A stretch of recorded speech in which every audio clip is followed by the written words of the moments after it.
کہ ہم حق کی بات کرنے سے ڈرتے ہیں. ہمیں لگتا ہے بہت زیادہ سامنے سے جو ہے اس کے نتائج ہوں گے، اس کا ہم سامنا نہیں کر سکتے، اور ہمیں سکھا دیا کہ صبر کرو دعا کرو، صبر کرو دعا کرو. تو دوسرا جو سوال مجھے پورے ملک میں بار بار سننے کو ملا، یہ دعا کیسی ہے؟ میں دعا کرتا رہتا ہوں، میں دعا کرتی رہتی ہوں، اس کا کوئی جواب ہی نہیں آتا. اور یہ میں بھی سوچتا رہا، یہ دعا کا مسئلہ اور کسی ملک میں جا کے گیا ہوں، میں نے کتنے ہزاروں لوگوں سے بات کی ہے، کسی کو دعا کا ایسا مسئلہ ہو نہیں رہا جیسا پاکستانیوں کو ہو رہا ہے. تو یہاں دعا کی خاص کیا اس کا اثر یہاں خاص کیوں نہیں ہے؟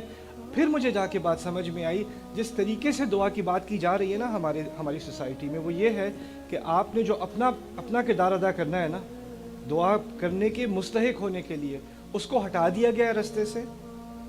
اپنی جو محنت کرنی ہے، مشکلات کا سامنا کرنا ہے، اس کو ہٹا دیا گیا اور پھر کہا ہے اس کے بجائے آپ دعا ہی کریں.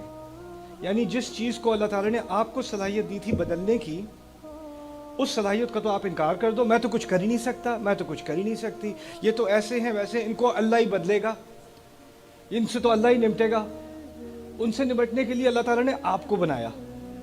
جو بھی مشکلات آپ کے سامنے ہیں نا، اس زمانے میں، ان مشکلات میں، اس فیملی میں، اس سوسائٹی میں، جس قوم ان مشکلات کا سامنا کرنے کے لیے صلاحیت رکھتی تھی، اسی کو وہاں ڈالا گیا ہے. لا یکلف اللہ نفسا الا وسعها. اللہ کبھی کسی انسان پر ایسی تکلیف نہیں ڈالتا سوائے اس کے کہ اس میں اس کی وسعت ہو. تو آپ میں، آپ کے گھرانے میں، آپ کے فرینڈز میں، آپ کی سوسائٹی میں جو پریشر آپ کے اوپر ڈالا گیا ہے، وہ آپ ہی پر ڈالا جانا تھا، کیونکہ آپ ہی اس کے قابل ہو، کہ کوئی اور اس کے قابل نہ ہوتا. اگر میرے اوپر وہ پریشر ہوتا تو میں اس کے قابل ہی نہ ہوتا. اللہ نے آپ کو چنا اس کے لیے.